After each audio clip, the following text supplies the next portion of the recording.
व तुका पंढरीनाथ महाराज की जय.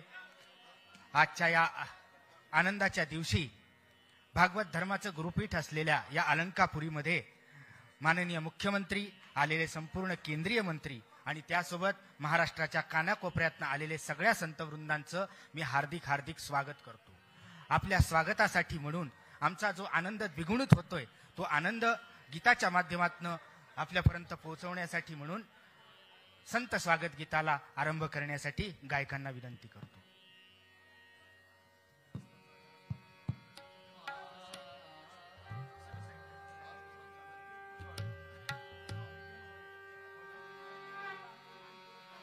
विलसन्तु भारतेऽस्मिन् सन्तो विलसन्तु भारतेऽस्मिन् विहरन्तु विबुधहंसाः विहरन्तु विबुधहंसाः संवित्सरोवरेऽस्मिन् सन्तो विलसन्तु भारतेऽस्मिन् सन्तो विलसन्तु भारतेऽस्मिन्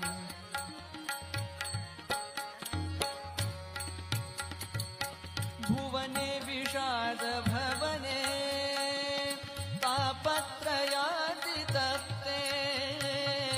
भुवने विषाद भवने तापत्रयातितप्ते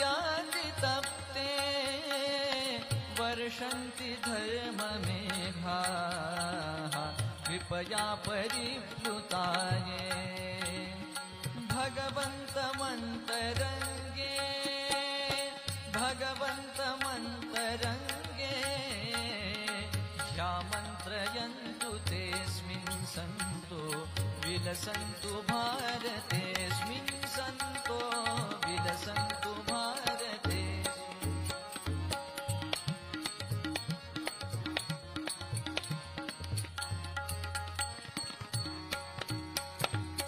ये भास्करा अतापा ये भास्करा अतापा ये भास्करा अतापा अकलङ्किनः शशाङ्काः ये भास्करा अतापा अकलङ्किनः शशाङ्काः कल्पद्रुमाशरन्तो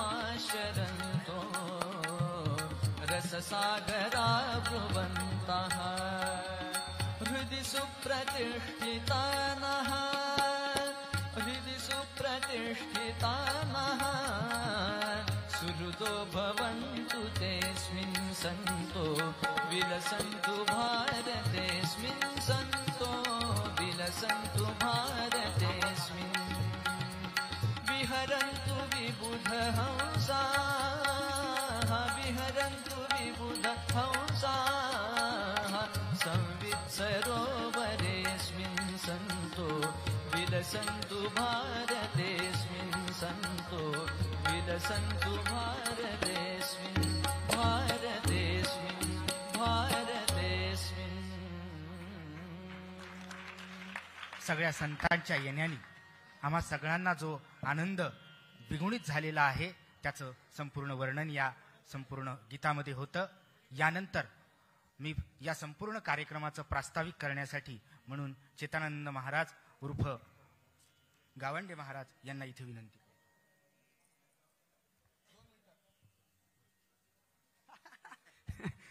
रामकृष्ण हरी. सर्वांना अतिशय मनपूर्वक नमस्कार. आजच्या कार्यक्रमाच्या तुमच्या सगळ्यांच्या भेटीसाठी आलेले महाराष्ट्र राज्याचे लोकप्रिय मुख्यमंत्री आदरणीय देवेंद्रजी, आपल्या सगळ्यांचे मानबिंदू, या महाराष्ट्राचे सुपुत्र, उभ्या जगाला राष्ट्राला दिशा देणारे परमपूज्य आचार्य सद्गुरू स्वामी गोविंद देवगिरीजी महाराज, शांती ब्रह्म मारुती बाबा कुऱ्हेकर, भास्कर गिरीजी महाराज, उपस्थित आपण सगळे सन्माननीय ज्येष्ठ श्रेष्ठ कीर्तनकार, धर्माचार्य, आचार्य आणि प्रबोधनकार. खरं तर आज कार्यक्रमाची प्रस्तावना करण्या इतका मी मोठा नक्कीच नाही, परंतु आलेल्या असणाऱ्या प्रसंगाला सामोरं जाणं हे गोविंददेव गिरिजींनी आम्हाला शिकवलेलं आहे. त्यामुळे प्रस्तावना करत असताना मी इतकंच म्हणेल की मला तो दिवस आठवतो 3 सप्टेंबर, ज्या दिवशी स्वामी गोविंददेव गिरीजी महाराजांना आम्ही भेटायला गेलो आणि त्यांच्या चेहऱ्यावर थोडीशी नैराश्य नव्हतं, परंतु चिंता होती. चिंता होती या राष्ट्राची, महाराष्ट्राची नेमकी होणार काय. नुकतेच लोकसभेचे निकाल येऊन गेलेले होते आणि हा महाराष्ट्र उद्याच्या राष्ट्रासाठी खूप महत्वपूर्ण आहे, म्हणून आपल्या सगळ्यांना काहीतरी भूमिका घ्यावी लागेल. हा अट्टहास त्यांच्या मनामध्ये दिसला. संपूर्ण जीवन या समाजाला समर्पित करणारे स्वामी गोविंददेव गिरीजी महाराज यांनी समर छत्रपती शिवाजी महाराज ठेवले. आणि या महाराष्ट्राला तारायचं असेल, या राष्ट्राला तारायचं असेल तर आंतरराष्ट्रीय पातळीवर चाललेल्या काही गोष्टी आहेत त्याला आपल्याला सामोरं जावं लागेल आणि धर्मसत्ता म्हणून पुढे यावं लागेल. आपल्या सगळ्यांना ते प्रयत्न करावे लागतील. आणि अवघ्या 17 सप्टेंबरला परमपूज्य स्वामी गोविंददेव गिरीजी महाराज तिथे आले. 14 दिवसामध्ये 15 फ्लाईटचा प्रवास होता. 12 वाजता धर्मचिंतन बैठक, त्याचं नियोजन त्यांनी आम्हाला करायला सांगितलं. त्या धर्मचिंतन बैठकीचा मला वाटतं तो नारळ फुटला आणि तो नारळ दुपारी 12 वाजता स्वामीजी व्यासपीठावर आले. देवेंद्रजी रात्री 12 वाजेपर्यंत स्वामीजी चहाही न पिता, पाणीही न घेता त्या ठिकाणी उपस्थित होते आणि साऱ्या महाराष्ट्राच्या वेगवेगळ्या क्षेत्रातला आलेलं इस्कॉन, प्रजापिता, महानुभाव, हिंदू धर्म, वारकरी संप्रदाय, सगळ्या परंपरेच्या माणसांना एकत्र करून त्यांना दिशा देण्याचं महान कार्य करत होते. आणि म्हणत होते आपल्याला थांबायचं नाही, लढायचं. डोळे मिटून जाताना अंधारात राख झाली, राखेतून परी घे चैतन्य पक्षी भरारी. असा एक प्रकारचे त्यांनी आम्हाला जे ज्वाजल्य आमच्यामध्ये पेटवलं आणि स्वतः म्हणाले मी थांबणार नाही. सन्माननीय गोव्याचे मुख्यमंत्री यांचा फोन आला, म्हणाले मी महाराष्ट्र सोडणार नाही, मला महाराष्ट्राला सांभाळायचंय, मला महाराष्ट्राला दिशा द्यायची आहे. आणि शिवचैतन्य जागरच्या माध्यमातून उभ्या महाराष्ट्रामध्ये स्वामी परमपूज्य गोविंददेव गिरीजी महाराजांनी जो जागर मांडला आणि तुम्ही तमाम आचार्यांनी जी मदत केली, आणि याचं सगळ्यात मोठं कौतुक मला त्या दिवशी वाटले. एक युवा कीर्तनकार म्हणून मला कौतुक वाटलं. निकाल लागला महाराष्ट्राचा आणि देवेंद्रजी ज्यावेळी कॅमेऱ्याच्या पुढे होते त्यावेळी म्हणाले या महाराष्ट्राच्या ऐतिहासिक योगदानामध्ये सगळ्यात महत्वाचा वाटा संतांचा आहे. आणि त्याच वेळी तुम्ही आमची हृदय जिंकली. परमपूज्य स्वामी गोविंददेव गिरीजी आमच्या सगळ्यांसाठी प्रेरणा स्त्रोत आहेत. कॉर्पोरेटमध्ये या क्षेत्रात आल्यानंतर कीर्तन करताना पैसे नाही घ्यायचे, करायचं काय. स्वामीजी म्हणाले काळजी करू नका, एक मार्गावर आपल्याला जायचं आणि तो मार्ग म्हणजे या महाराष्ट्राला सशक्त केल्यावर राष्ट्र सशक्त होईल. मग नेमकी हे राष्ट्र सशक्त कसं होईल. मग समोर देवेंद्रजी होते. वेगवेगळ्या प्रकारे कटछाटचं राजकारण चालू होतं. वेगवेगळ्या प्रकारची राजनीती, कूटनीती त्यांच्या विरोधात राबवली जात होती. मला माझ्यासारख्या तरुणाला स्वामी गोविंददेव गिरीजी सांगत होते महाराष्ट्राला एक असं नेतृत्व मिळालंय, ते इंटेलेक्च्युअल लेवलवर जबरदस्त आहे, त्यांच्याकडे विजन विथ मिशन आहे, पर्यावरणावर काम करतायत, मराठा वॉटर ग्रीडवर काम करतायत, मराठवाडा वॉटर ग्रीडवर काम करतायत, सौर ऊर्जेवर काम करतायत, सिंचनावर काम करतायत, प्लॅनिंगवर काम करतायत, मेट्रोवर काम करतायत, रोजगारावर काम करतायत, समाज स्वास्थ्य वाढावं म्हणून काम करतायत. या नेतृत्वाच्या मागे लागलेला जो सगळा घटक आहे, या घटकाला जर आपण रोखलं नाही तर उद्याच्या महाराष्ट्राचं फार मोठं नुकसान होईल. म्हणून देवेंद्रजी मी तुम्हाला धन्यवाद देतो. आज तुम्ही पहिले मुख्यमंत्री आहात या देशाचे, जे पहिलेही संतांच्या बरोबर होते आणि मुख्यमंत्री झाल्यावरही संतांचे आशीर्वाद घ्यायला आलेले आहेत. आणि म्हणून हे सगळं कार्यक्रम करण्यामागे मी परमपूज्य स्वामी गोविंददेव गिरीजींना शतशः नमन करेल. त्यांनी तो आश्रमाचं नाव दिलं आणि ते लक्ष्मण भाऊ ज्यावेळी म्हणाले होते देवेंद्रजींना, मुख्यमंत्री साहेब, जो माणूस स्वतःचे शेवटचे श्वास घेत होता त्यावेळी साहेब मुख्यमंत्री नव्हते, त्याच आश्रमावर स्वामी गोविंददेव गिरीजींनी मिटिंग घेतली. आणि आजही या कार्यक्रमाच्या निमित्तानं पुन्हा विजू शेठ शंकर शेठला सांगितलं माझे देवेंद्रजी येत आहेत, आपल्या सगळ्यांना तयारी करावी लागेल. गेले अनेक दिवस ही सगळी मंडळी तयारी करतायत. देवेंद्रजी तुम्ही येण्या अगोदर काही लोकांनी ते भाषण केली. कोणी गोमुक्ती गोधनाच्या बाबतीत बोलले, कोण कल्चरलच्या बाबतीत बोलले, कोण धर्माच्या बाबतीत बोलले, कोण एज्युकेशन रिफॉर्मेशनच्या बाबतीत बोलले. मला तुमच्याकडनं एकच अपेक्षा आहे, पूज्य स्वामी गोविंददेव गिरीजी महाराज जो आदेश देतील तो आदेश महाराष्ट्रामध्ये नेहमीच पाळला जाईल. कारण स्वामीजी एक असं छत्र आहे, एक पितृछत्र आहे. यदाचरते श्रेष्ठ सतत देवोत्तर जन सेत प्रमाण कुर्ते लोकस्त दुर्वर्तते. आमच्यासारख्या तरुणांना त्यांनी आदेश द्यावा, ज्येष्ठांना बरोबर घ्यावं आणि महाराष्ट्रामध्ये क्रांती करावी. पण महाराष्ट्र आता थांबणार नाही. पुन्हा एकदा देवेंद्रजी हे 3 पुरुष या राष्ट्राला मिळालेले आहेत. एक आहेत नरेंद्रजी, एक आहेत देवेंद्रजी आणि त्यांना तराजू मध्ये धरणारे एका बाजूला नरेंद्र, एका बाजूला देवेंद्र आणि तिसऱ्या बाजूला गोविंद.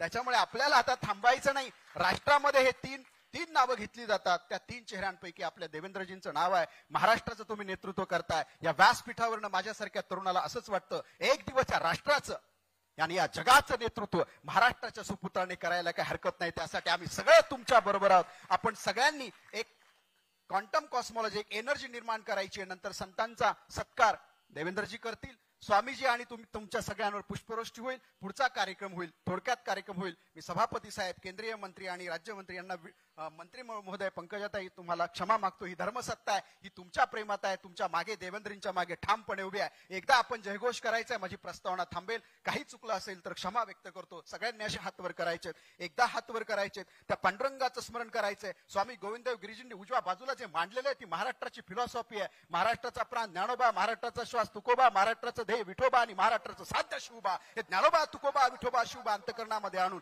आई वडिलांचं स्मरण करून, गुरुदेवांचं स्मरण करून त्या परमेश्वराकडे एकच प्रार्थना करायची आहे. या महाराष्ट्राचं लेकरू महाराष्ट्राचं नेतृत्व करायला निघालंय. त्याच्यावर येणार प्रत्येक संकटामागे आमचं पुण्य त्याच्या मागे उभा करावं म्हणून देवेंद्रजींसाठी त्या विठ्ठलाचं भजन करून पुंडलिक वरदेवचा जयघोष करायचा आहे आणि पुढचा कार्यक्रम सुरू होईल. सगळ्यांनी श्वास आत आणि पांडुरंगाच्या रावळ माऊलींची समाधी देहूचे तुकोबाराय प्रभू रामचंद्र डोळ्यापुढे आणायचे आणि विठ्ठल विठ्ठल विठ्ठल विठ्ठल भजन करायचं. सगळ्यांनी विठ्ठला विठ्ठला विठ्ठला विठ्ठला विठ्ठला विठ्ठला विठ्ठला. अंतकरणापासून निघालेला आवाज आहे.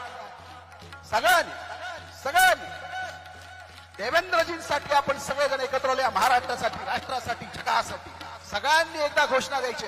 पुंडलिक वरदा हरी विठ्ठल श्री ज्ञानदेव पंढरीनाथ भगवान की, माऊली ज्ञानेश्वर महाराज की, जगद्गुरु तुकाराम महाराज की, सब संतन की, छत्रपती शिवाजी महाराज की, धर्मवीर संभाजी महाराज की. आता एक घोषणा आपल्यासाठी सगळ्यांच्या प्रज्वलित असलेल्या ज्वाला सगळ्यांसाठी.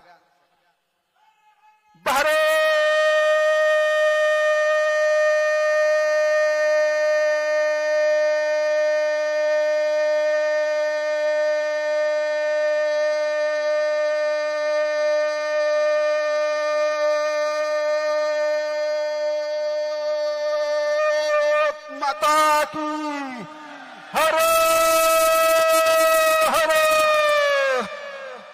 धन्यवाद. एकदा जोरदार टाळ्यांच्या गजरात आपण पूजनीय सगळ्यांचं धन्यवाद. रामकृष्ण. धन्यवाद महाराज. ज्यावेळेस महाराष्ट्राच्या संपूर्ण एकात्मतेला भगदाड पाडण्याचे षडयंत्र चालत होते त्यावेळेस याच महाराष्ट्रातल्या सगळ्या धर्माचार्यांनी प्रबोधनाचं संपूर्ण पुरुषार्थी काम केलं आणि त्या पुरुषार्थी कामामुळे आज हे सरकार आलेलं आहे. आणि त्यामुळे ती कृतज्ञता मनी बाळगून माननीय देवेंद्रजींना सगळ्यात पहिल्यांदा संतांचं पूजन करावंसं वाटतं. त्यामुळे मी माननीय देवेंद्रजींना ही विनंती करतो की त्यांनी सर्वप्रथम स्वामीजी, परमपूजनीय बाबा आणि महाराज भास्करगिरीजी महाराज यांचं पूजन करून संतांच्या पूजनाला आरंभ करावा. आणि हे पूजन चालू असताना स्वामीजींनीच संतांसाठी लिहिलेलं जे गीत आहे ते गीत इथे चालेल. आपल्या सगळ्या संतांवरती पुष्पवृष्टी स्वतः देवेंद्रजी करतील. त्या अगोदर परमपूजनीय स्वामीजींचं पूजन त्यांच्या हाती होत आहे.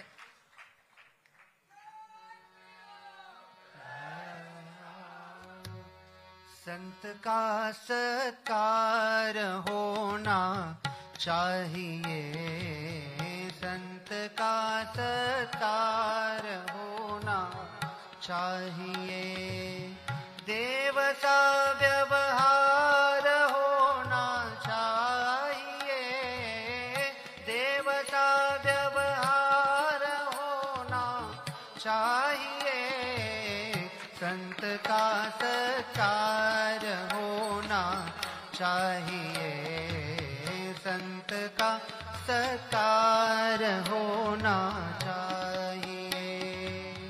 संत को पूजो न पूजो पंथ को, संत को पूजो न पूजो पंथ को, सत्य का आधार होना चाहिए, सद्गुरु जोग महाराज वारकरी शिक्षण संस्थेमध्ये घडवत आहेत.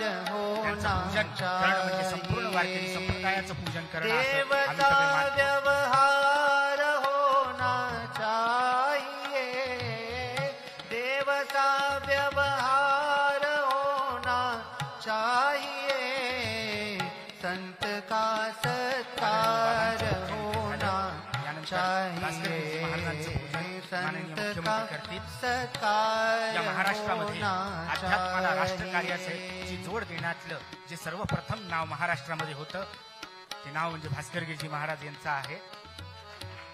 संत वही संत जो निरग्रंथ है, सेतू म्हणून त्यांनी आयुष्यभर काम केलेलं आहे.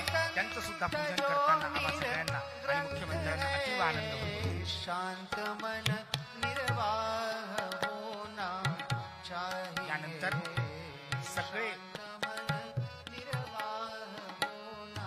सभागृहामध्ये जे उभे आहेत त्या सगळ्यांना विनंती आहे की त्यांनी खाली बसून घ्यावं.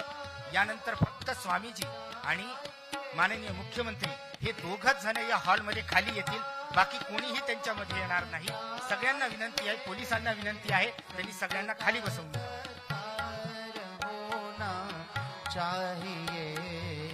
सगळ्या संतांवरती पुष्पवृष्टींचा आता आरंभ होतो आहे. सगळे जे संतांच्या व्यतिरिक्त सभागृहामध्ये एक तर त्यांनी खाली बसून घ्यावं. स्वामीजींनी लिहिलेलं संपूर्ण गीत आरंभ होत आहे. है सभी अपने न कोई गैर है सभी अपने न कोई गैर है. विश्व ही परिवार होना चाहिए. विश्व ही परिवार होना चाहिए. देव सा व्यवहार होना चाहिए. देव सा व्यवहार होना चाहिए. संत का सत्कार होना चाहिए. संत का सत्कार होना चाहिए. संत का सत्कार होना चाहिए. कुंडलिका वरदे हरिविठ्ठल श्री ज्ञानदेव तुकाराम पंढरीनाथ महाराज की जय. माऊली ज्ञानेश्वर महाराज की जय. जगद्गुरु तुकाराम महाराज की जय. अवधूत चिंतन श्री गुरुदेव दत्त. जय जय रघुवीर समर्थ.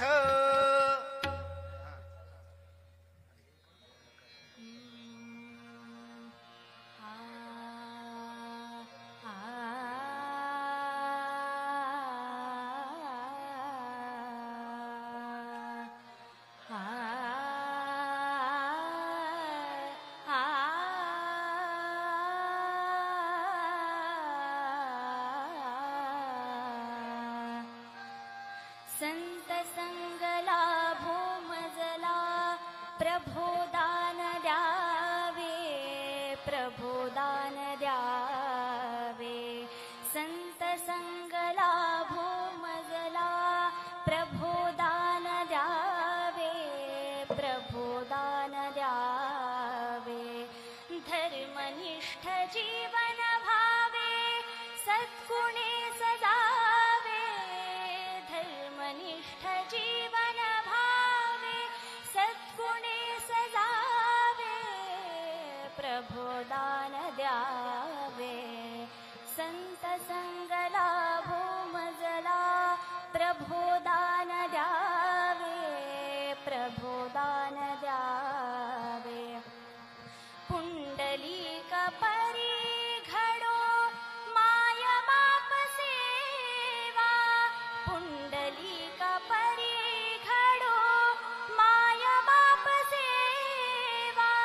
तुकया परी हो मन समर्पित देवा.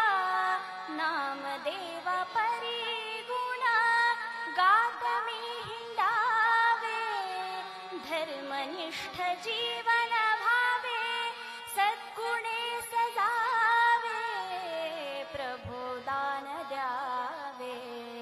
संत संगला भूमजला प्रभोदान द्यावे.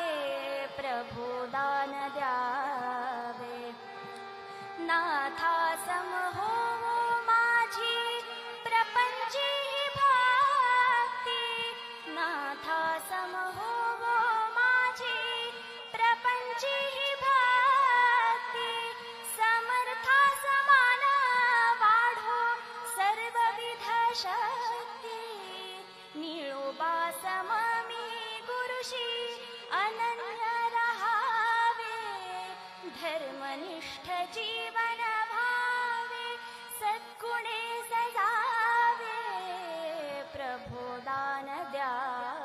महाराष्ट्राच्या इतिहासामध्ये एखाद्या राजसत्तेने संत सत्तेचा अशा पद्धतीनं सन्मान केल्याचं कुठलंही उदाहरण नाही. हे सर्वात प्रथम महाराष्ट्रामध्ये इथे घडतं आहे. हे फार मोठी वैशिष्ट्याची गोष्ट आहे. धार्मिक व्यासपीठाचा कशा पद्धतीने सन्मान केला जावा, त्यांचं पूजन कशा पद्धतीने केल्या जावं, याचा आदर्श वस्तुपाठ आज या महाराष्ट्रामध्ये या संत भूमीतनं आपल्याला प्रेरणास्पद असं मिळणार आहे. माननीय मुख्यमंत्री आणि परमपूजनीय स्वामीजी या दोघांच्याही माध्यमातून अशा पद्धतीचं पूजन इथे जे झालं, याबद्दल सगळ्या महाराष्ट्राला अभिमान वाटतो आहे.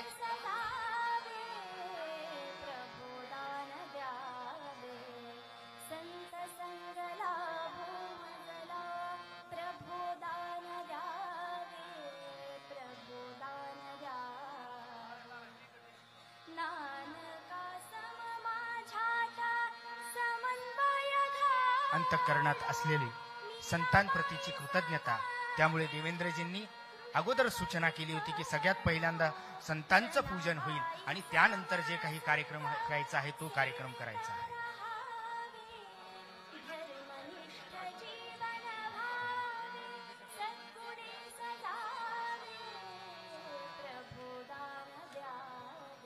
छत्रपती शिवाजी महाराज की जय. यानंतर आपल्या सगळ्या संतांच्या अनुमतीने आपलं पूजन झाल्यानंतर ज्याचं पूजन होत असतं त्यांनी प्रसाद सुद्धा द्यायचा असतो. आपल्या सगळ्यांच्या अनुमतीने माननीय देवेंद्र फडणवीसांचा अभिनंदनाचा सोहळा आता करायचंय. सगळ्यांची त्याला जर संमती असेल तर ओंकाराचा ध्वनी करून सगळ्यांनी त्याला संमती द्यावी. आणि व्यासपीठावरती उपस्थित असलेले परमपूजनीय स्वामीजी, कुरेकर बाबा आणि भास्करगिरीजी महाराज आपल्या सगळ्यांच्या वतीने माननीय मुख्यमंत्र्यांचं अभिनंदन इथे करतील. आणि त्या अभिनंदनाच्या अगोदर माननीय मुख्यमंत्र्यांसाठी म्हणून स्वामीजींच्या प्रेरणेने एक गीत लिहिलं गेलं आहे. छोटंसं गीत आहे. सगळ्यात पहिल्यांदा आपण त्याचं श्रवण करू. म्हणजे ज्या पद्धतीनं त्यांच्यामध्ये गुणांचा संपूर्ण उगम आहे तो कशा पद्धतीनं आहे त्याचं दर्शन त्या गीतामधनं आपल्याला.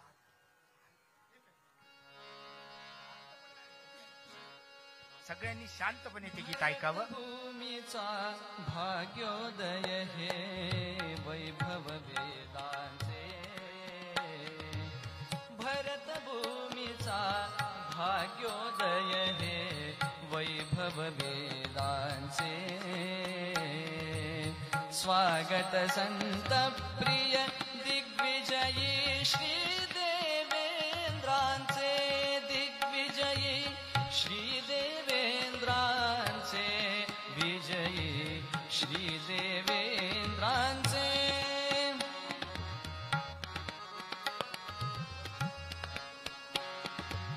श्री कृष्णाचा प्रसाद ज्याची नीती वाटावी, नेतृत्वाची धुरा तयाच्या हाती शोभावी. लोकहितार्थी निरत निरंतर अंतर हे ज्यांचे. स्वागत संत प्रिय दिग्विजयी श्री देवेंद्रांचे, दिग्विजयी श्री देवेंद्रांचे, विजयी श्री देवेंद्रांचे.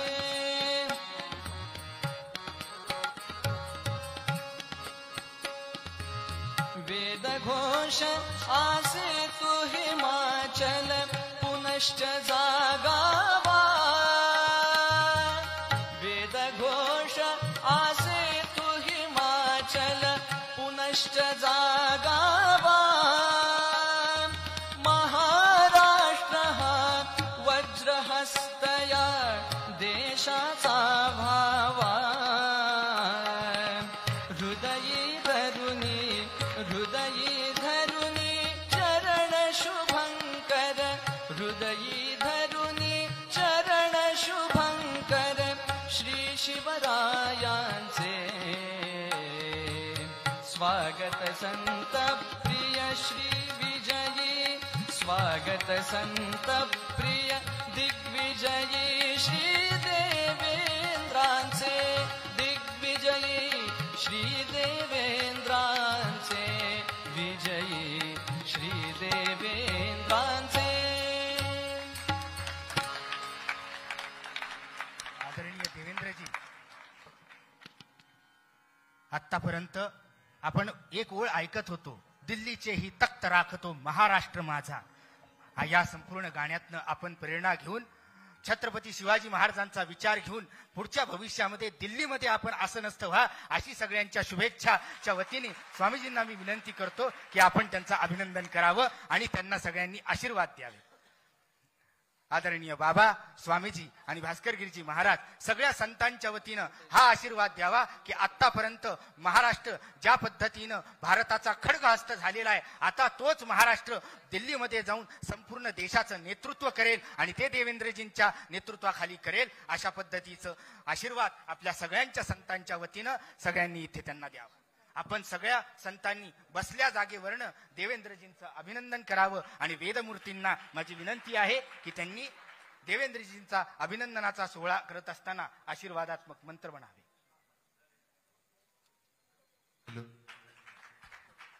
आ ब्रह्मन् ब्राह्मणो ब्रह्मवर्चसि जायता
या अभिनंदन सोहळ्याच्या वतीनं माननीय मुख्यमंत्र्यांचे हात जे बळकट करतायत अशा मंत्र्यांचा सुद्धा येथे अभिनंदन सोहळा होईल.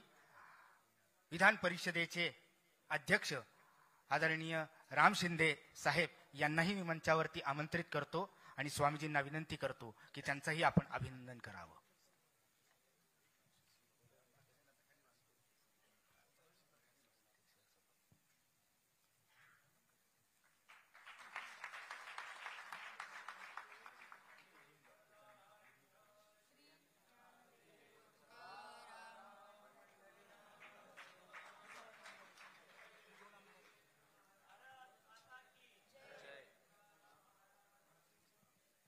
महाराष्ट्र शासनाच्या मंत्री आदरणीय पंकजाताई मुंडे यांनाही मी व्यासपीठावरती आमंत्रित करतो.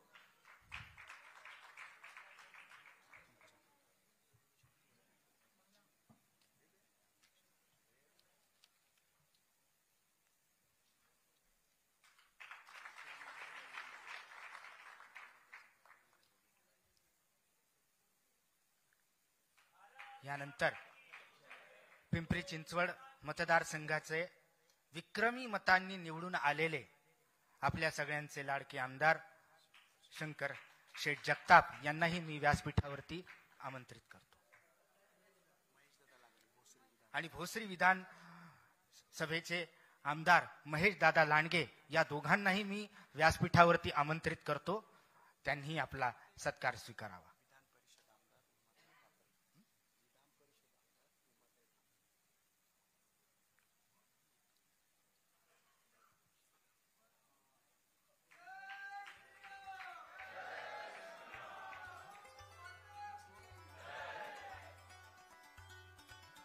विधान परिषदेच्या आमदार आदरणीय उमाताई खापरे यांनाही मी व्यासपीठावरती येण्याची विनंती करतो.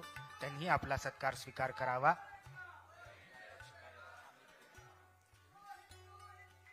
विधान परिषद आमदार अमित भाऊ बोडके यांनाही मी आमंत्रित करतो.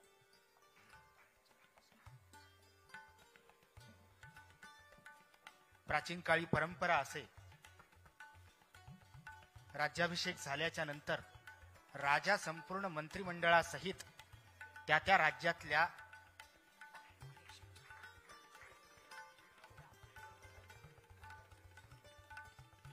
संतांकडे आणि त्यांच्या आश्रमामध्ये जाऊन त्यांचा आशीर्वाद घेत असे.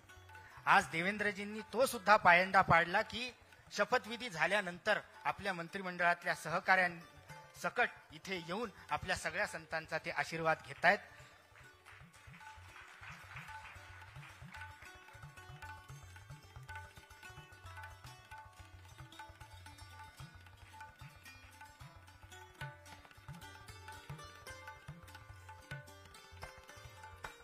सगळ्या व्यासपीठावरच्या व्यक्तींना मी विनंती करतो की आपण खाली यावं.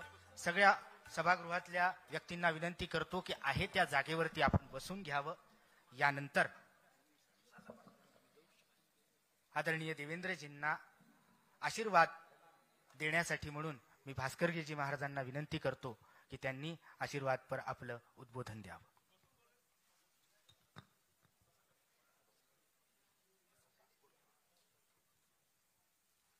छत्रपती शिवाजी महाराज की, संत ज्ञानेश्वर महाराज की, जगद्गुरु तुकाराम महाराज की, सब संतन की जय. समृद्ध राष्ट्र उभविणे हेची आमचे शील, राहू सोबतीला आम्ही निखारे यज्ञ कुंडातील. त्या वचनाप्रमाणे आजचा आपण हा सर्व सोहळा पाहून राहिलो. आज अलंकापुरी महान पवित्र क्षेत्रामध्ये संत श्रेष्ठ ज्ञानोबारायांच्या या दरबारामध्ये आणि पावन वेदश्री या आश्रमामध्ये आज आपण एक संत आणि संतांच्याच कृपा आशीर्वादाने स्वकर्तृत्वाने समाजाची सेवा ज्यांच्या श्री सर्व समाजाने दिलेली असते असे सर्व राज्यकर्ते, मुख्यतः आपल्या सर्व महाराष्ट्राचे सन्माननीय लाडकं नेतृत्व श्री देवेंद्रजी साहेब, महाराष्ट्र राज्य मुख्यमंत्री, त्याचप्रमाणे सर्व मंत्री महोदय आणि हा कार्यक्रम ज्यांनी घडवून आणला, आपल्या सर्वांचं श्रद्धास्थान परमपूजनीय वंदनीय गोविंद देवगिरीजी महाराज, आज या कार्यक्रमाकरता उपस्थित असलेले सर्व पूजनीय, त्याचप्रमाणे आम्हा सर्व साधकांना घडवणारे सद्गुरु जोग महाराज संस्थेचे आमचे गुरुवर्य, सर्व गुरुवर्यामध्ये जे भीष्माचार्य आम्ही ज्यांना म्हणतो, परमपूजनीय प्रातस्मरणीय मारुती बाबा, या सर्वांना आम्ही मानाचा मुजरा करतो. उपस्थित सर्व संतांना सहस्त्र प्रणाम आणि सर्व मंत्री महोदयांना आम्ही नमस्कार करतो. आज कार्यक्रमाला उशीर झालेला आहे. आपल्याला आपल्या संतांनी सांगितलेलं आहे, ज्याचं त्यांनी जेव्हाचं तेव्हा जिथल्या तिथं. पण जरी आपल्याला कार्यक्रमाला थोडा उशीर झाला तर मोठं झाड म्हटलं की हवा लागत असते. आता आपल्याला माहिती नाही, आता आपल्याला जर मुख्यमंत्री केलं तर आपण म्हणजे दुसऱ्या दिवशी नको बाबा, आपल्याला हे जावे त्याचे वंशा तेव्हाकडे. काय खातात आणि काय पितात आणि काय कुठं झोप घेतात, सारखे समाजाकरता, समाजाच्या सुखाकरता. साहेब, आपण येण्या अगोदर आमच्या सर्व संतांची मनोगत झाली. एवढे पोट तिडकीने आमचे संत बोलले की डोळ्यातून अश्रू आवेत अशा प्रकारचे. आमच्या गोमातेची किती कुचेष्टा चालू आहे, आमच्या भगिनीची किती कुचेष्टा चालू आहे, आपल्या देवदेवतीची किती कुचेष्टा चालू आहे. आमचे कुठेतरी एखादा संत कुठल्या तरी कोणाच्या देवधर्माला काही थोडासा बोलते, सन्मानात बोलला तरी त्याला तुरुंगात जावं लागते. राष्ट्रद्रोह म्हणून शेजारच्या आपल्या पडोशीवाल्या देशाने आमच्या संतांना तुरुंगात घातलेलं आहे, राष्ट्रद्रोह म्हणून. आणि आपल्या देवदेवता आहेत, संत महंत आहेत, त्यांना उठसूट कोणी काही बोलावं, त्यांच्या राष्ट्रद्रोहाचा आपण गुन्हाही करू शकत नाही. कारण आपण भारत मातेचे सुपुत्र आहोत. मग आपण गीत ऐकलो, आईचं हृदय सर्वांना घेऊन काम करायचं, वसुदैव कुटुंबकम. आपल्या भारत देशाचीच ही सगळी विचारसरणी आहे, इतरांची कोणाचीही नाही. म्हणून जे कोणी विरोधक असतील त्यांना सुबुद्धी प्राप्त व्हावी आणि हे चाललेलं जे अवहेलन आहे हे सगळं कुठेतरी थांबावं. गेल्या महिन्यापूर्वी असा बिकट काळ होता. आमची हे सर्व संत मंडळी रोज ऐकत होती, पाहत होती आणि वाचतही होते. आणि काय काय काय काय केलं जात होतं. आपणही आपल्या पद्धतीने सर्व हाताळतच होता. परंतु असं वाटत होतं की आता याच्या पुढचा काल कसा. परंतु संतांचा आशीर्वाद, आमच्या संतांची सगळं आतापर्यंत कुठल्याही निवडणुकीमध्ये कोणी भाग घेतला नाही, पण यावेळेस कोणीच मागे पुढे पाहिलं नाही. जो होगा सो होगा. काय व्हायचं आहे आता, नाहीतरी तर काही नाही केलं तर जावंच लागणार आहे. परंतु हे सगळं आमचे देवा भाऊ आणि बाकीचे सगळे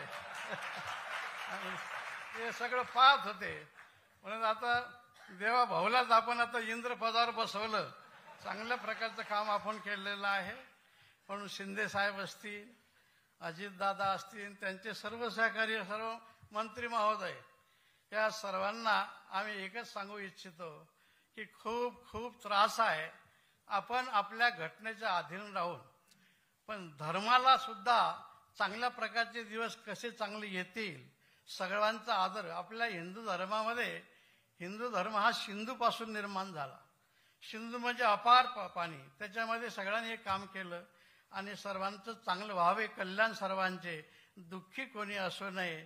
आम्हाला फार कायद्याच्या दृष्टीने काही बोलता येणार नाही, पण आमच्या साधू संतांना ज्या वेदना, आम्ही म्हणत नाही आमच्या मठाचं काही बांधकाम करून द्या, आमच्या मठाचा रस्ता करा. जे जे सार्वजनिक कामं असतील ते तुम्ही करा. आमच्या गोमातेच्या कडे अगोदर पहिल्यांदा लक्ष द्या. आम्ही सर्व संत मंडळी आपलं अभिनंदन करतो की महाराष्ट्रामध्येच हा पहिला प्रयोग आपण मोठ्या हिमतीने केला की याला राज्यमाता गोमातेला दर्जा दिला. पण मगाशी आमच्या पासपोर महाराजांनी सांगितलं, राज्यमातेला त्याला कोणी धक्का लावत असेल तर त्याला कसा गुन्हा लावायचा की पुन्हा तो करणारच नाही. हे गोमाता कोणी वाहून नेत असेल तर त्याची गाडी सुद्धा पुन्हा देऊ नये. हे आता आम्हाला बोलणं सोपं आहे, पण कायद्याच्या कचाऱ्यात, कायद्याच्या चाकरीत कसं बसवायचं हे आपल्याला आता कानामध्ये आमचे गोविंददेवगिरी महाराज आपल्याला सांगतील. आम्हाला काही इथे उघड सांगता येत नाही. हे अमुक होणार नाही, अयोध्येचे राम मंदिर होणारच नाही, झालं का नाही हे पाहून घ्या तुम्ही. आज 500 वर्ष आपण कलंक सहन केला. ज्या वेळेस राम मंदिराचे आंदोलन होतं ते साहेब काय सांगा, आता ही सगळी मंडळी आपलं रक्षण करतात. ही मंडळी आम्हाला मोठ्या आसुडाने मारत होते, त्यावेळेस आमच्यावर गोळ्या घालत होते आणि हे सगळं सहन केलं. आणि आपल्यासारख्या सर्व राज्यकर्त्याच्या सहकार्याने आणि सर्वांच्या सहकार्याने काम झालं. दुसरं काम होऊन राहिलं, तिसरं काम झालेलंच आहे.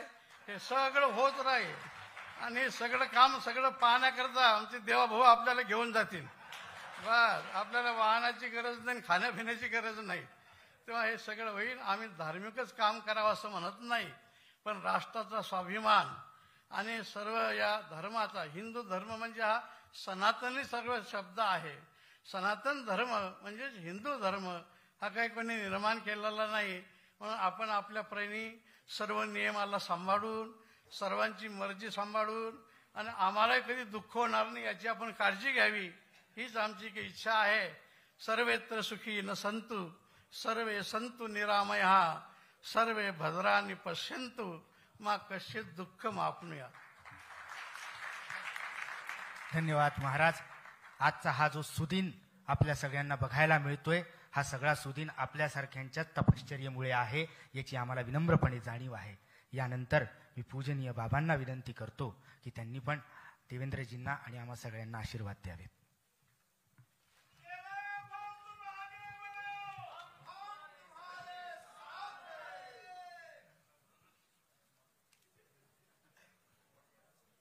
मंगलम भगवान विष्णु मंगलम गरुडध्वज मंगलम पुंडरीकाक्ष मंगलायतनमय अलंकापुरी पुण्यभूमी पवित्र तिथे ज्ञानदेव ज्ञानराजा सुपात्र अशा या महान पुण्यभूमीमध्ये भरतखंडी नरदेह प्राप्ती हे परमभाग्याची संपत्ती. तेव्हा आपण या देशामध्ये जन्माला आलेलो, या देशामध्ये जर आणखी ही मंडळी ज्ञानेश्वर महाराज, तुकोबाराय, नाथ महाराज, छत्रपती शिवाजी महाराज, जोग महाराज, बाळ गंगाधर टिळकजी अशी मंडळी जर झाली नसती तर आपला देश अभागी ठरला असता.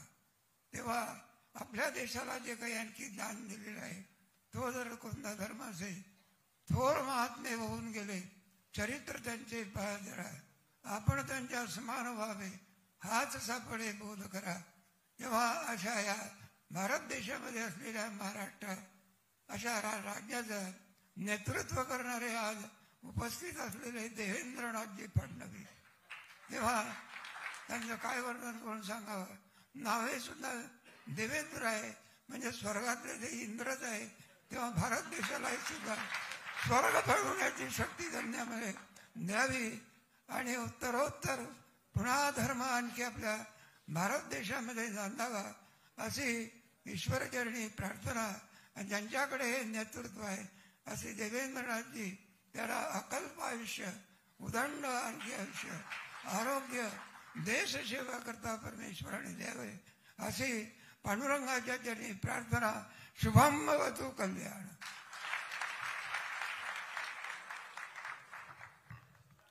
संपूर्ण राष्ट्राला ललामभूत असलेले छत्रपती शिवाजी महाराजांचं राज्य, याच्या मुळाशी संतांचं मार्गदर्शन होतं, त्यांचे आशीर्वाद होते. याही संपूर्ण कालामध्ये मी परमपूजनीय स्वामीजींना विनंती करतो की या सरकारला आणि आपल्या सगळ्यांना आशीर्वचन द्यावं.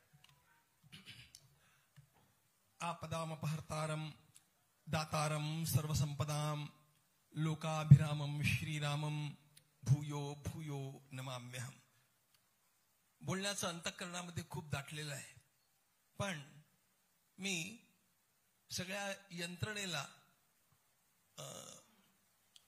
अडचणीत आणू इच्छित नाही. वेळ फार झालेला आहे आणि पुढल्या कार्यक्रमांच्या करता त्यांना निघायचं आहे. तथापि थोडं मला बोललं पाहिजे. ते बोललं पाहिजे एवढ्या करता की आज आपण सगळेजण या ठिकाणी आलात. प्रत्येकाला आम्ही विनंती केली की आपण या. का केली? पहिल्यांदा मी पाहिलं ज्यांनी कधी कुठल्याही प्रकारच्या निवडणुकांच्या मध्ये भाग घेतला नाही, कधी ज्यांनी आपल्या कीर्तना प्रवचनांच्या मधनं हिंदू शब्दाचा उच्चार केला नाही, आणि कधी ज्यांनी लोकांना मतदान करण्याकरता आवाहन केलं नाही, असे सगळे संत आपलं सगळं काही पणाला लावून घराबाहेर पडले आणि त्यांनी हा अलग जागृत केला. मी एक साधी कल्पना मांडलेली होती सर्वांच्या पुढे.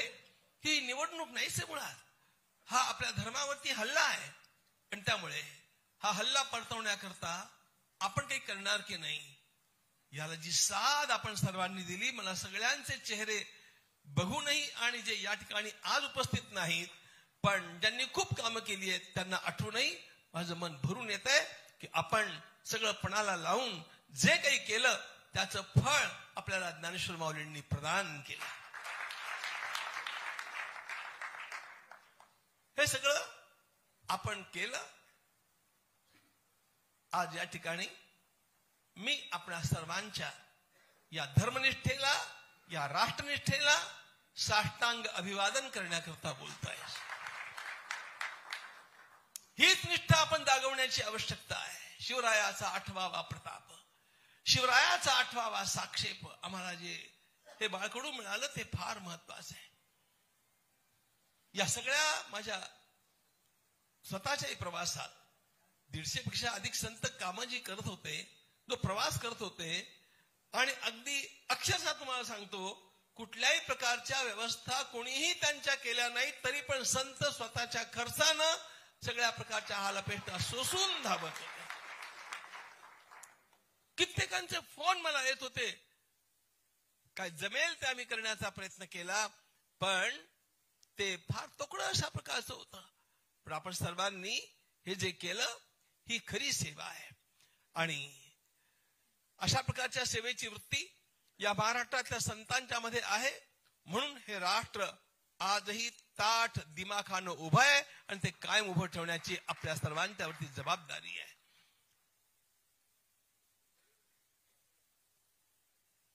माझ्या यात्रेमध्ये मी तुळजाभवानीच्या मंदिरात गेलो. मला गाभाऱ्यात नेलं, माझ्याकडनं पूजा करून घेतली. शपथ सांगतो तुम्हाला, माझ्या तोंडून केवळ समर्थांची ती 2 वचनं निघाली, तुझा तू वाढवी राजा, शीघ्र आम्हास दे गीता. जगदंबे आम्हाला काही नको, पण आम्हाला देवेंद्रजी मुख्यमंत्रीपदी हवे आहे. आणि जगदंबा भवानी मातेनं खरोखर कौल दिला, साथ दिला. काय करायचंय आपल्याला, तुम्हाला पण, त्यांना पण, मला पण, आपल्या सर्वांना काय करायचंय? आपल्या सर्वांना एकच करायचंय, हे राष्ट्र पुन्हा उभं करायचंय. आणि हे राष्ट्र स्वाभिमानानं उभं करायचंय. हे राष्ट्र पुन्हा धर्माधिष्ठित राष्ट्र अशा प्रकारचं करायचंय. आणि धर्माधिष्ठित याचा अर्थ संप्रदायाधिष्ठित, पूजाधिष्ठित असा होत नाही. आपला धर्मजीवन मूल्यात्मक आहे. आणि म्हणून या तेजस्वी राष्ट्राला, तेजस्वी भारताला उभं करण्याकरता जर खरोखर काही आवश्यकता असेल तर संतांच्या जागरणाची पहिली आवश्यकता आहे. संत जागे झाले की राष्ट्र आपोआप जागं होणार. आणि त्यातही महाराष्ट्रातल्या संतांना हा वसा, हा वारसा मिळालेला आहे. इंग्रज लेखकांनी, इतिहासकारांनी लिहून ठेवलंय, अखिल भारतीय विचार करणारे लोक फक्त महाराष्ट्रात सर्वात जास्त आहेत. इतर लोक विचार करतात राष्ट्राचा, आपापल्या प्रांताचा करतात, पण ज्याच्या समोर लहानपणापासून आसे तू हिमाचल भारत असतो, अशा प्रकारचा एकच प्रदेश आहे आणि तो महाराष्ट्र आहे. आणि तो छत्रपती शिवाजी महाराजांनी घडवलेला आहे.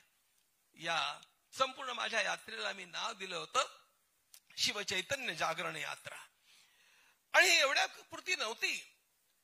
मी गेल्या गुढीपाडव्यापासून, वर्ष प्रतिपदेपासून धार्मिक व्यासपीठावरून छत्रपतींची कथा करतोय. आणि ती कथा लोकांना इतकी भावते की आता सर्वांना वाटतं आपण पण ही कथा करावी. ही कथा जेव्हा सगळ्या महाराष्ट्रामध्ये आपण लोक करू लागाल ना, तेव्हा हा महाराष्ट्र इतका तेजस्वी होऊन उभा राहील की सगळा देश त्याच्या पाठीमागे उभा राहील. मित्रांनो, खरं तेज या महाराष्ट्रात आहे. आणि म्हणून तर खरं म्हणजे एका राष्ट्राच्या अंतर्गत असलेल्या प्रदेशाला कधी महाराष्ट्र म्हणता येईल का? पण हा महाराष्ट्र खरोखर महाराष्ट्र आहे, कारण या महाराष्ट्रानं या देशाला सर्वदा नेतृत्व दिलेलं आहे. या महाराष्ट्रानं सर्वदा अशा प्रकारची संत परंपरा उभी केली की ज्या संत परंपरेचा आदर्श सगळ्या जगानं घ्यावा. परंपरा, एकटा दुकटा संत निर्माण होणं वेगळी गोष्ट आहे, पण संतांची अशी परंपरा अन्यत्र कुठे मिळणार नाही. आणि त्यामुळे आपणा सर्वांना हा देश असा जगवायचा आहे. जाता जाता आपल्या प्रिय देवाभाऊंना इतकंच सांगणार आहे की 2-3 गोष्टी आपण करणं फार आवश्यक असणार आहे. पहिली गोष्ट आहे, आमच्या वारी करता हरित वारीची क्रांती आपण आम्हाला करून द्यावी. सगळीकडे वृक्षांची लागवड होणं फार आवश्यक आहे. आमची चंद्रभागा आणि आमची इंद्रायणी स्वच्छ व्हावी, इतकी आमची छोटीशी अपेक्षा आहे. माझी एक आणखी अपेक्षा आहे, ती म्हणजे अशी की तरुणांच्या मध्ये वाढत असलेले हे जे ड्रग्सचं प्रमाण आहे हे फार घातक आहे. अख्खा पंजाब त्यानं पोखरला गेला, महाराष्ट्र त्यानं पोखरला जाऊ नये याची काळजी घेणं शासनाचं पण अत्यंत महत्वाचं कर्तव्य आहे. चोरटेपणानं हे काम कसं होतं? कोण या रोहिंग्यांना बाहेर काढणार? या आळंदीमध्ये कुठे दिसत नव्हत्या इतक्या प्रकारचे आपल्याला दिसायला लागलेले दृश्य. आणि त्यामुळे या सगळ्या क्षेत्रांच्या मध्ये जागं राहणं आणि शिक्षण क्षेत्रामध्ये छत्रपतींचं नाव, मराठ्यांचा खरा इतिहास पुन्हा नीटपणे येणं, त्यातनं पुढल्या पिढीची जडणघडण होणं, इतकं घडलं की बाकी सगळ्या गोष्टी आपोआप घडणार आहेत. फक्त महाराष्ट्र जागवण्याचं काम आपल्याला करायचं. आणि एक महत्वाची गोष्ट आहे, आता महाराष्ट्रानं जे केलं तो सगळ्या देशाला दिशा देण्याचं काम झालेलं आहे. सगळ्या देशामध्ये आता असं होणार आहे. आणि जेव्हा प्रत्येक प्रदेशातले संत जागे होतील आणि व्यवस्थेकरता अन्य समाज उभा राहील, तेव्हा आपोआप आपल्या सर्वांच्या ज्या मनात आहे आणि आपल्या पूर्वजांच्या जे स्वप्नामध्ये होतं ते साकारेल हा विश्वास आहे. फक्त महाराष्ट्र जागवा, जागा ठेवा, त्याला उभा करा. महाराष्ट्र मेला तरी राष्ट्र मेले, महाराष्ट्र मेला तरी राष्ट्र मेले, मराठ्या विना राष्ट्र गाडा न चाले, खरा वीर पैरी पराधीनतेचा, महाराष्ट्र आधार या भारताचा, महाराष्ट्र आधार या भारताचा. आणि या महाराष्ट्राची धुरा आता आपल्याकडे आहे. आणि त्यामुळे कालो वा कारणम राज्ञाम राजा वा काल कारणम इथे ते संशयो माभूत राजा कालस्य कारणम. त्यामुळे आपण घडवाल त्या दिशेनं आता महाराष्ट्र जाणार आहे. आपण ते योग्य दिशेनं न्याल ही आम्हाला खात्री आहे. त्यासाठी माऊलींची कृपा आपल्याला लाभो एवढ्या करता या ठिकाणी आपल्याला आम्ही पाचारण केलं. आपण आलात, खूप खूप धन्यवाद, अभिनंदन. माननीय मुख्यमंत्रीजी, सगळ्या संतांच्या मनातलं आनंदवन भुवनाचं स्वप्न आम्ही आपल्या हाती सोपवतो आहोत. कृपया आपला कृतज्ञता संवाद सगळ्या संतांशी साधावा. बोला पुंडलिक वरदा हरी विठ्ठल श्री ज्ञानदेव तुकाराम. पंढरीनाथ भगवान की जय. माऊली ज्ञानेश्वर महाराज की जय.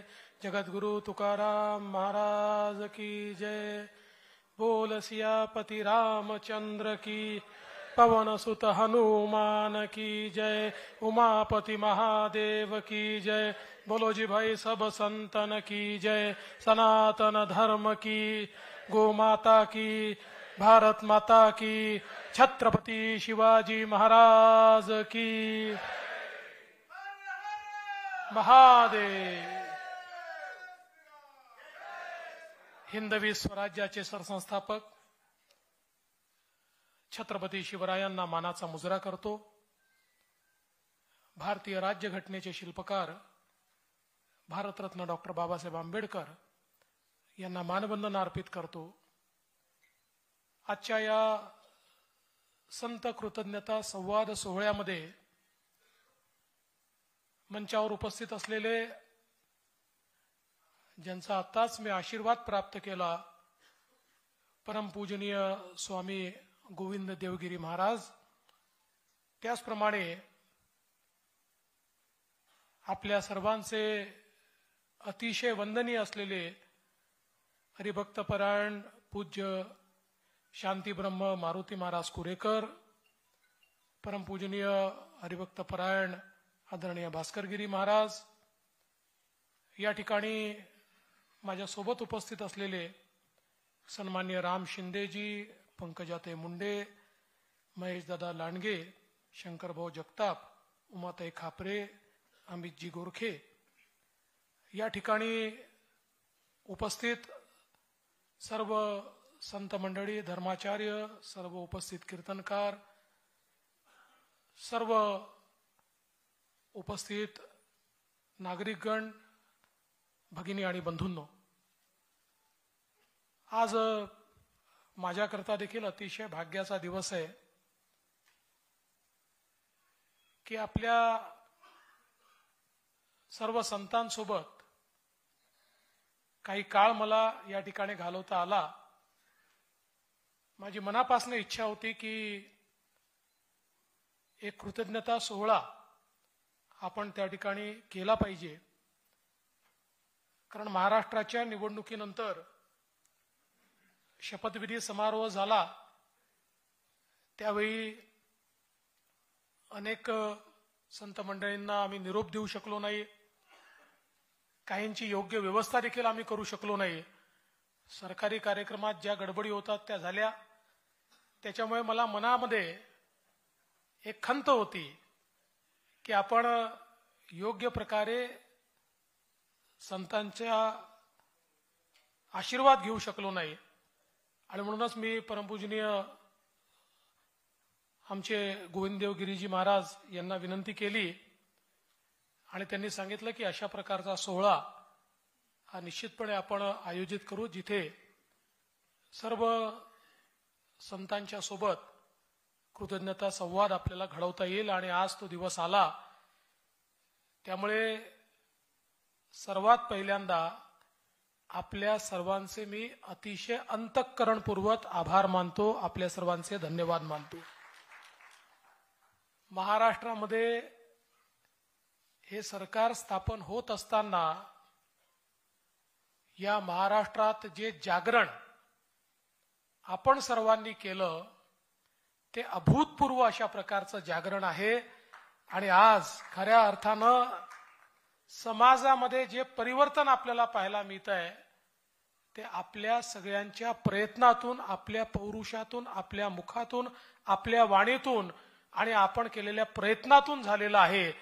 आणि म्हणूनच आपल्या सर्वांचे आभार मानण्याकरता खरं म्हणजे आज या ठिकाणी मी आलो आहे. आपल्याला कल्पना आहे की लोकसभेच्या निवडणुकीनंतर आपल्या सर्वांसमोरच एक प्रश्नचिन्ह निर्माण झालं. कारण ज्या प्रकारच्या बाबी आपल्या समोर स्पष्ट झाल्या, एक प्रकारे या देशामध्ये अराजक कसा तयार करता येईल अशा प्रकारचं एक षडयंत्र, ज्या षडयंत्रामध्ये काही देशातले काही विदेशातले लोक एकत्रित येऊन, वेगवेगळ्या शक्ती एकत्रित येऊन हा देश बलशाली होतोय. हा जर बलशाली झाला तर या देशाजवळ बलही आहे आणि विचारही आहेत.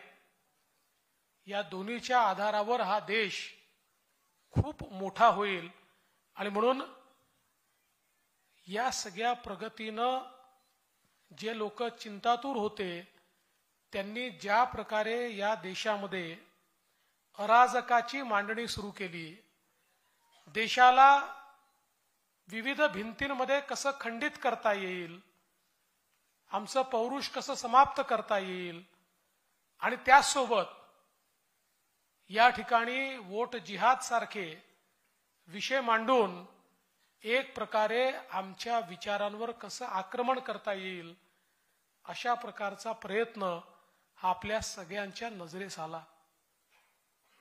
आपल्याला कल्पना आहे की या देशाचा इतिहास सांगतो, जेव्हा जेव्हा इथला सनातन विचार, जेव्हा जेव्हा आमचा धर्म, जेव्हा जेव्हा आमची संस्कृती, आमचे संस्कार हे कमजोर झाले, त्यावेळी आम्ही गुलामगिरीत गेलो.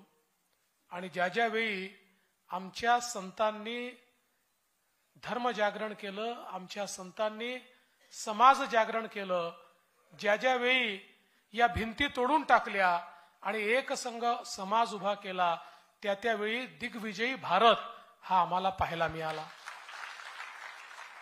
आज खरं म्हणजे आपण सगळे माहिती आहे, आपल्या सगळ्यांना कल्पना आहे की जगातली सर्वात जुनी सभ्यता ही आपली भारतीय सभ्यता आहे. ज्या सभ्यता जुन्या जुन्या सांगितल्या जातात त्या संपल्या, पण त्या संपलेल्या सभ्यतांचंही वय 3000, 4000, 5000 वर्षापेक्षा जास्त नाही.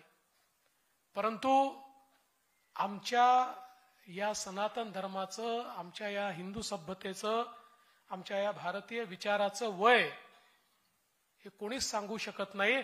अनादी कालापासनं जे चालत आलेलं आहे अशा प्रकारचा आमचा हा विचार, की जी जगातली सगळ्यात जुनी सभ्यता आहे.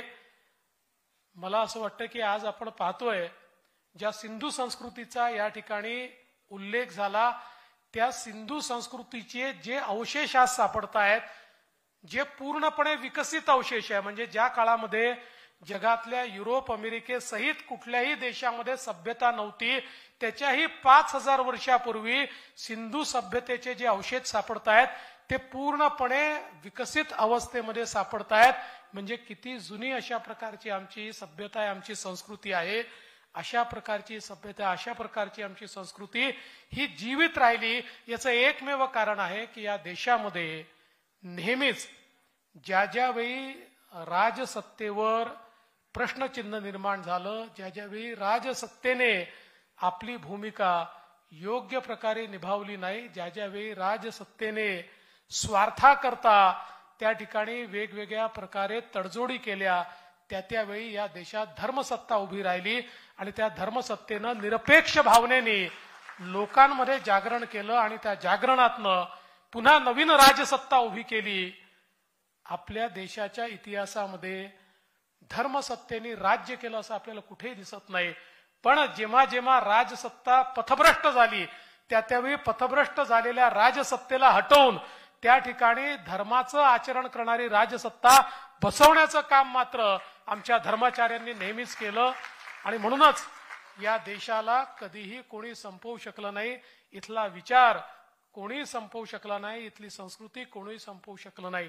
आणि म्हणूनच मला असं वाटतं की आज ज्यावेळी आपण नवीन परिस्थिती बघितली आणि आपल्या देशातली परिस्थिती बघितली आणि आपल्या धर्माचार्यांना आव्हान केलं की पुन्हा एकदा ही वेळ आलेली आहे की ज्या प्रकारे आम्हाला वेगवेगळ्या छोट्या छोट्या भिंतीमध्ये खंडित केलाय, आम्ही एक विचाराने, एक दिलाने, एका धर्माने, एका वाटेने चालणारे सगळे लोक आम्हाला छोट्या छोट्या गोष्टीत खंडित केल्या आणि दुसरीकडे मात्र लव जिहाद सारखे, लँड जिहाद सारखे आणि त्यानंतर वोट जिहाद सारखे विषय समोर यायला लागले.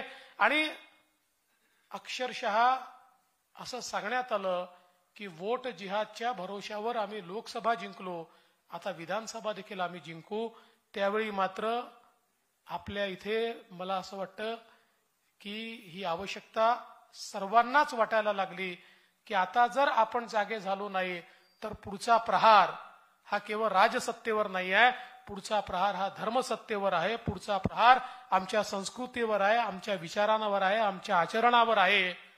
आणि मला अतिशय आनंद वाटतो की पूज्य गोविंददेवगिरी महाराजांनी ज्याचा उल्लेख केला, आपण सगळे लोक 2 वेळा एकत्रित जमलो, विचार झाला आणि त्या विचारानंतर आपण सगळ्यांनी गावोगावी जे जागरण उभं केलंय, मला असं वाटतं की स्वतंत्र हिंदुस्थानातलं सर्वात मोठं जागरण जर कधी झालं असेल तर ते या निवडणुकीच्या पूर्वी आमच्या संतांनी करून दाखवलं. आणि पुन्हा एकदा सगळ्या भिंती तोडत आम्ही सगळे एक आहोत अशा प्रकारचा जो भाव तयार केला. खरं म्हणजे आपण नेहमी सांगतो की आपला जो हिंदू धर्म आहे हा धर्म हा कुठल्याही प्रकारे पूजा पद्धती सांगणारा धर्म नाही आहे, तर ही आपली एक जीवन पद्धती आहे. ज्या जीवन पद्धतीमध्ये निर्गुण निराकार आहे, सगुण साकार आहे, वेगवेगळ्या प्रकारची पूजा पद्धती आहे, ज्याच्यामध्ये जन्मापासून मृत्यूपर्यंत अंत्यविधीपर्यंत प्रत्येकाची पद्धती वेगळी आहे. तरी देखील आपल्याला जोडणारा एक धागा आहे आणि तो धागा म्हणजे आमचा भारत आहे, आमची संस्कृती आहे, आमचे संस्कार आहे, आमचं हिंदुत्व आहे. या सगळ्या गोष्टी आपल्याला एकत्रित ठेवतात. आणि म्हणूनच हा जो सगळा विचार आहे हा विचार डोक्यामध्ये ठेवून कुठलाही संप्रदाय आहे, कुठला विचार आहे याचा विचार न करता सगळ्यांनी एकत्रितपणे या ठिकाणी हा जो काही आज आविष्कार करून दाखवला, मला असं वाटतं की पूज्य गोविंददेवगिरी महाराजांनी जे सांगितलं, भारताकरता महाराष्ट्राने एक उदाहरण तयार करून दिलं आहे की कशा प्रकारे धर्माचार्यांनी मनामध्ये आणलं तर आपल्या संस्कृतीचं पुनरुत्थान आणि पुनरुज्जीवन ते करू शकतात.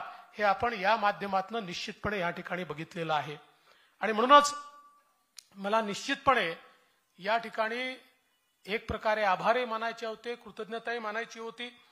आणि हे सगळं करत असताना मला या गोष्टीची जाणीव आहे की हे कोणा व्यक्तीला मुख्यमंत्री बनवण्याकरता, कोणा पक्षाला निवडून आणण्याकरता आपण केलेलं नाही, आपण हे विचारांकरता केलेलं आहे. जोपर्यंत माझ्यासारखा एक मुख्यमंत्री त्या विचारांवर चालेल तोपर्यंत तुमचे आशीर्वाद माझ्या पाठीशी आहेत.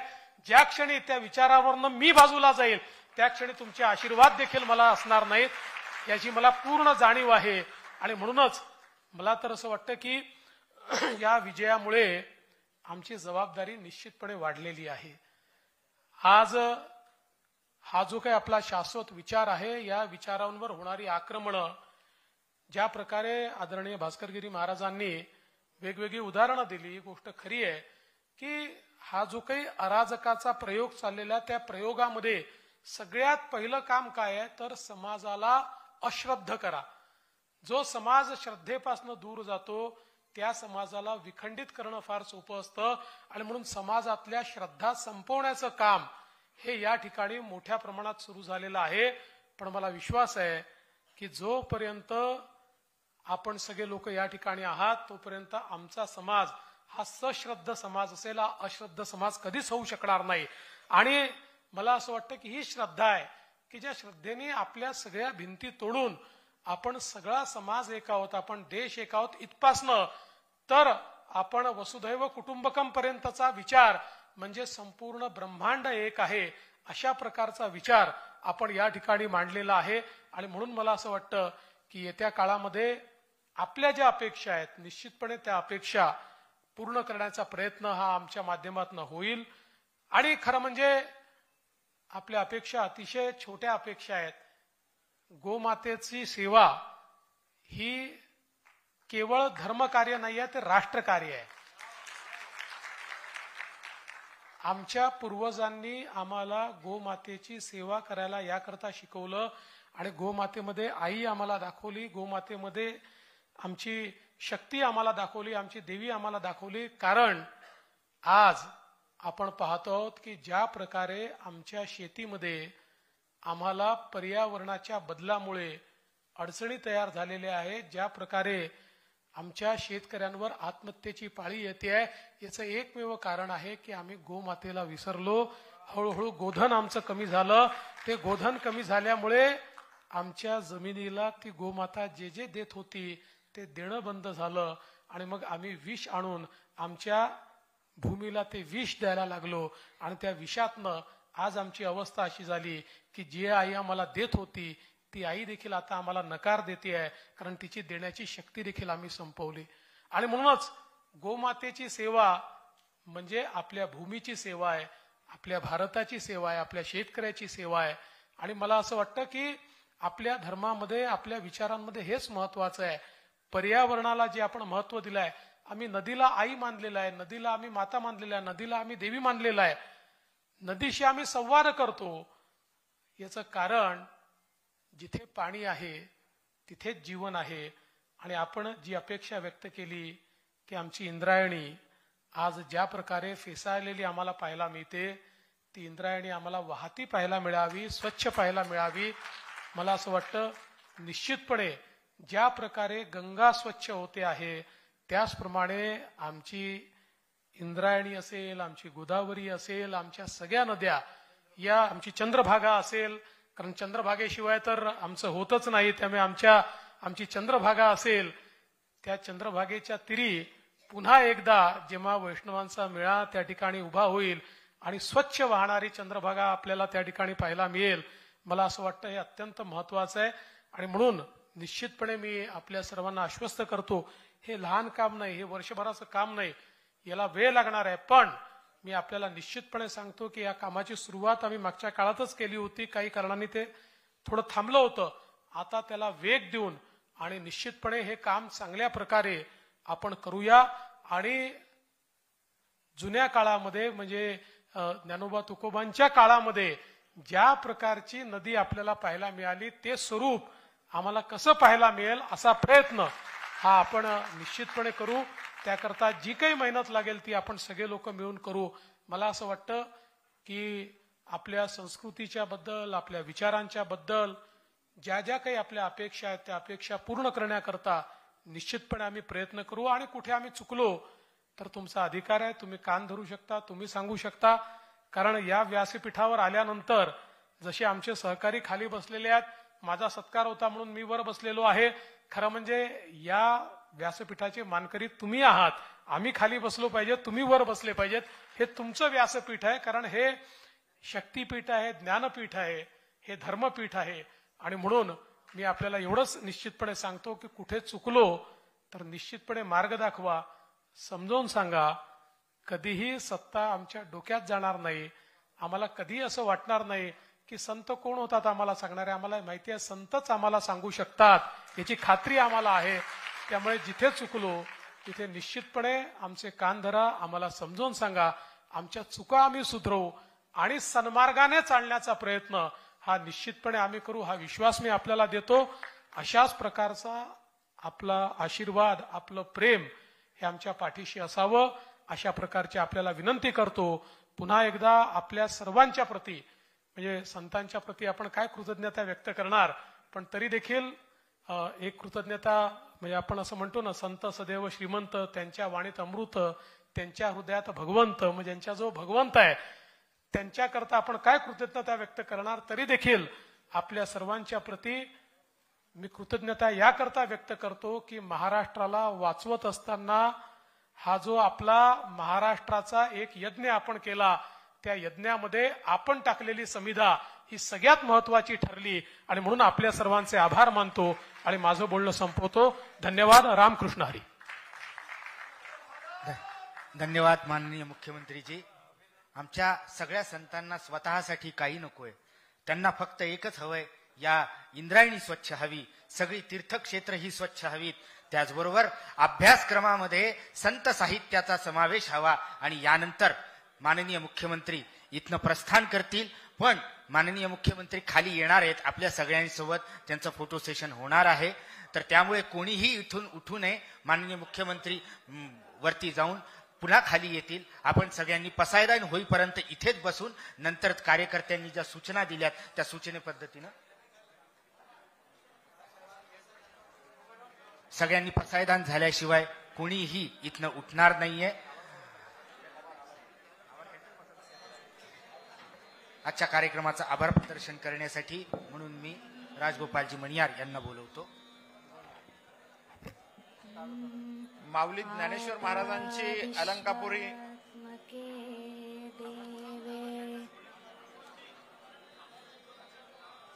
माऊली ज्ञानेश्वर महाराजांची अलंकापुरी व जगद्गुरु तुकाराम महाराजांचे क्षेत्रदेहू या दोन्हीच्या मध्ये असलेल्या महर्षी वेदव्यास प्रतिष्ठानच्या वेदश्री तपोवन येथे आयोजित संत संवाद या ऋणनिर्देश कार्यक्रमास महाराष्ट्राचे लाडके व हिंदू संस्कृती व धर्मरक्षक मुख्यमंत्री माननीय देवेंद्रजी फडणवीस यांनी आपल्या व्यस्त कार्यक्रमातून आपला बहुमोल वेळ